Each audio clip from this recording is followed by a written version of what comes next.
മുംബൈയുടെ ടീം തന്നെയാണ്. ഇത് മുംബൈ ആണോ ഇത്?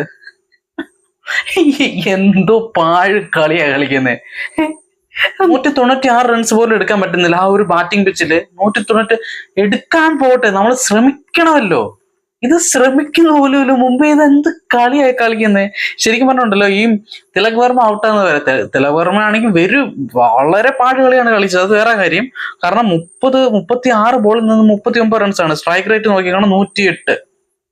അത് ഒന്നാമത്തെ പ്രശ്നം. കാരണം കുറച്ചുകൂടെ റൺ റേറ്റ് കീപ്പ് ചെയ്ത് കളിക്കേണ്ടതായിരുന്നു, സ്ട്രൈക്ക് റേറ്റ് കീപ്പ് ചെയ്ത് കളിക്കേണ്ടതായിരുന്നു. അവിടെ അത് പാളി. സൂര്യകുമാർ യാദവ് മാത്രമാണ് ആ ഒരു രീതിയിൽ കളിച്ചിട്ടുള്ളത്. 28 ബോളിൽ 48. വേറെ ഒറ്റ ഒരാള്, വേറെ രോഹിത് ശർമ്മ തുടങ്ങി റിക്കിൾട്ടൺ ആയിക്കോട്ടെ, റോബിൻസൊക്കെ എന്ത് പടവോ എന്തോ കാണിക്കുന്നു. 6 ബോൾ കളിച്ചിട്ട് 3 റൺസേ എടുത്തിട്ടുള്ളൂ കഴിഞ്ഞ 2 കളിയിൽ. ഓക്കെ പോട്ടെ, പുതിയ പയ്യനാണ്, അവസരങ്ങൾ ഇനി കൊടുക്കാം, വിട്ടേക്കുന്നു. ഓക്കെ, ഹർദിക് പാണ്ഡ്യ ക്യാപ്റ്റൻ ആണ്. 17 ബോളിൽ, അതായത് അവസാനത്തെ ക്രിട്ടിക്കൽ സ്റ്റേജിലാണ് ഇറങ്ങുന്നത്. അവിടെ വന്നിട്ട് 17 ബോളിൽ 11 റൺസ് എടുത്തിട്ട് നിൽക്കുന്നു.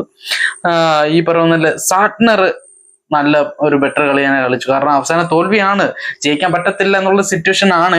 എങ്കിൽ പോലും 2 6 അടിക്കാനെങ്കിൽ സാറ്റ്നറിനെ കൊണ്ട് കഴിഞ്ഞു എന്നുള്ളതാണ്. നമൻദീർ ശരിക്കും എന്തിനാണ് കളിക്കുന്നത്? ശരിക്കും പറഞ്ഞിട്ടുണ്ടല്ലോ, അവസാനം 5 ഓവറിൽ 79 റൺസ് വേണം, പക്ഷെ എന്നിട്ട് സിംഗിൾ ഇട്ട് കളിക്കുക. ഞാൻ നിങ്ങളുടെ ഇവിടെ ഒരു ഫോട്ടോ വെക്കാം. ഇത് എനിക്കൊന്നു 17-ാമത്തെയോ 18-ാമത്തെയോ ഓവറിലാണ്ടാ. അത് സിംഗിൾസ് ഇട്ടാണ് 4 ഓവറിൽ 3 ഓവറിലാണ്ട് 10, 70, 60 റൺസോളം വേണം, 76 റൺസോളം കണ്ട് വേണം. പക്ഷെ അവിടെ സിംഗിൾസ് ഇടാം. അകത്ത് 4 ബോൾ സിംഗിൾ ഗ്യാപ്പ് നോക്കി സിംഗിൾ ഇടാം എന്നുള്ള രീതിയിൽ. അയ്യേ, ഇതിനൊക്കെ റിവ്യൂ പറയേണ്ടി വരുന്നത് ശരിക്കും പറഞ്ഞിട്ടല്ലോ ഗുജറാത്തിന് തന്നെ നാണക്കേടാണ്. ഞാൻ ശരിക്കും പറഞ്ഞാൽ ഗുജറാത്തിന്റെ കാര്യം, ഞാൻ അവരുടെ ബാറ്റിംഗ് സൈഡ് ഞാൻ കുറെ പോയിന്റുകളൊക്കെ എഴുതി വെച്ചിട്ടുണ്ടായിരുന്നു. പക്ഷെ അതൊന്നും പറയേണ്ട ആവശ്യമില്ല. കാരണം ഗുജറാത്ത് നല്ലപോലെ കളിച്ചിട്ടുണ്ട്, ഇല്ലാന്ന് ഒരിക്കലും പറയുന്നില്ല. കാരണം ഗുജറാത്തിന്റെ സൈഡ് ഈ പറഞ്ഞ ഹൈലൈറ്റ് ചെയ്യാൻ വേണ്ടിയിട്ട്, ഇപ്പം 2 ടീം തമ്മിൽ മത്സരിക്കുമ്പോൾ ഒരിടത്ത് ഫൈറ്റ് ഉണ്ടെങ്കിൽ, കട്ടിക്ക് നിൽക്കുന്നുണ്ടെങ്കിൽ മാത്രമല്ലേ നമുക്ക് ഇവരുടെ ഒരു ബലം എത്രത്തോളം ഉണ്ടെന്ന് മനസ്സിലാക്കാൻ പറ്റത്തുള്ളൂ. ഗുജറാത്തിനൊന്നും പറ്റാണ്ടായിപ്പോയി. കാരണം ഇവിടെ ഒരു അനക്കമില്ല. മുംബൈ ഒരനക്കമില്ല, ഒരു റിയാക്ഷൻ ഒന്നുമില്ല. ഇവർക്ക് കണ്ട് 196 റൺസ് 50 ഓവറിലാണ്ട് എടുത്താൽ മതി എന്നുള്ള ഒരു മട്ടിലാണ്. 15 ഓവറിൽ 79 റൺസ് വേണം എന്നുള്ള നിലയിൽ പോലും ബാറ്റൊന്നും വീശുന്നില്ലെന്നേ. ഇപ്പം ബോൾ കിട്ടുവോ കിട്ടാതിരിക്കുവോ, അല്ലെങ്കിൽ ഈ പറഞ്ഞ മിസ് ജഡ്ജായി, ക്യാച്ച് പോയി, എല്ലാം അതൊക്കെ ആയിക്കോട്ടെ. പക്ഷെ ഇവർ ഇന്റന്റ് കാണിക്കണമല്ലോ. ഞങ്ങൾക്ക് 5 ഓവറിൽ 79 റൺസ് വേണം, അതുകൊണ്ട് ഞങ്ങൾക്ക് അടിക്കണം എന്നുള്ളൊരു ഇന്റന്റ് കാണിക്കണമല്ലോ. ഒരു പട്ടക്കൊണ്ടൊരു വീശ് ഓക്കെ, ഒരു ശ്രമം ഉണ്ടെന്നും. അതില്ല. സിംഗിൾ ഇടാനായിട്ട് നോക്കുന്ന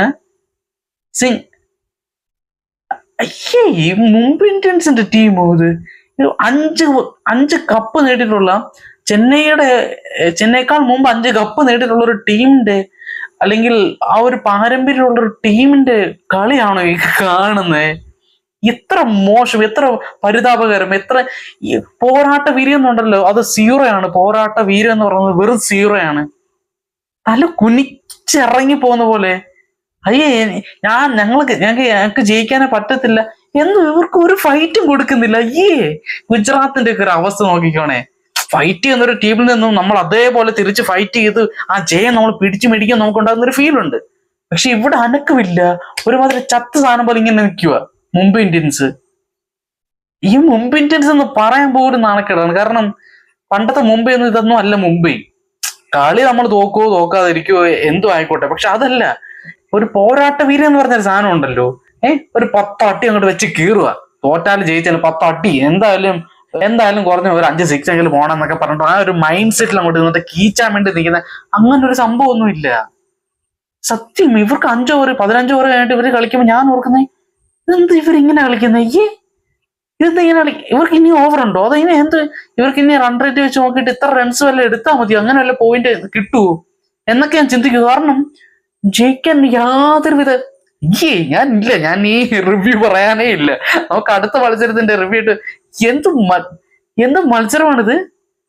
അയ്യേ, ഇത്രയും മോശമാണോ മുംബൈ ഇന്ത്യൻസ്? ഇത്രയും മോശം? അയ്യേ, ഞാൻ വെക്കുവാണ്, നമ്മൾ നിർത്തുക.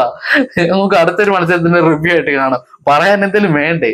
ഒന്നുമില്ല, നല്ലൊരു വിജയം തന്നെയായിരുന്നു. ഗുജറാത്തിന്റെ സൈഡിൽ നിന്ന് നോക്കുമ്പോൾ ഒരു വിജയം കിട്ടി, 2 പോയിന്റ് കിട്ടി, അത് തന്നെയാണ്. പക്ഷെ ഈ പറയുന്ന പോലെ ചലന ശേഷി നഷ്ടപ്പെട്ട മുംബൈ ഇന്ത്യൻസിന്റെ ഭാഗത്തു നിന്നുള്ളൊരു മത്സരമായിപ്പോയി. അപ്പം ഇവിടെ അധികം ഇവർക്ക് ശോഭിക്കേണ്ടി വന്നിട്ടില്ല. അത് വളരെ സിമ്പിളായിട്ട് തന്നെ, കാരണം ഇവിടെ ചലനമില്ലല്ലോ, അതുകൊണ്ട് തന്നെ.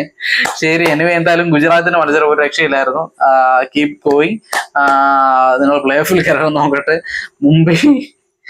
മുംബൈ എന്നുള്ള പേര് മാറ്റിയിട്ട് വേറെ വല്ല പേര് ആക്കുന്നതായിരിക്കും നല്ലത്, അതായിരിക്കും. ദൈവമേ, ഞാൻ എന്റെ IPL ചരിത്രത്തിൽ ഇത്രയും പോരാട്ട വീര്യം ഇല്ലാത്ത, അല്ലെങ്കിൽ ഇത്രയും ഒരു എന്താ പറയുക ചലനശേഷി നഷ്ടപ്പെട്ടിട്ടുള്ള ഒരു ടീമിന്റെ ഒരു ചേസിങ് ഞാൻ കണ്ടിട്ടേ ഇല്ല. നിങ്ങൾ കണ്ടിട്ടുണ്ടോ ഇല്ലയോ എന്നുള്ളത് കമന്റ് ചെയ്യുക. ഇത്ര മോശമായിട്ടുള്ളൊരു മത്സരം. ശരി, എന്തായാലും ഒരു ദിവസം നമ്മുടെയൊക്കെ കളഞ്ഞ, ഒരു നല്ല കളി കാണാൻ വേണ്ടി ഇരുന്ന നമ്മളുടെയൊക്കെ ഒരു ദിവസം കൊണ്ട് കളഞ്ഞു മുംബൈ ഇന്ത്യൻസ്. ഇമാരെയൊക്കെ എന്തോ ചെയ്യണമെന്ന് പറയാം. ശരി, അപ്പൊ നമുക്ക് അടുത്തൊരു വീഡിയോ ആയിട്ട് വീണ്ടും കാണാം.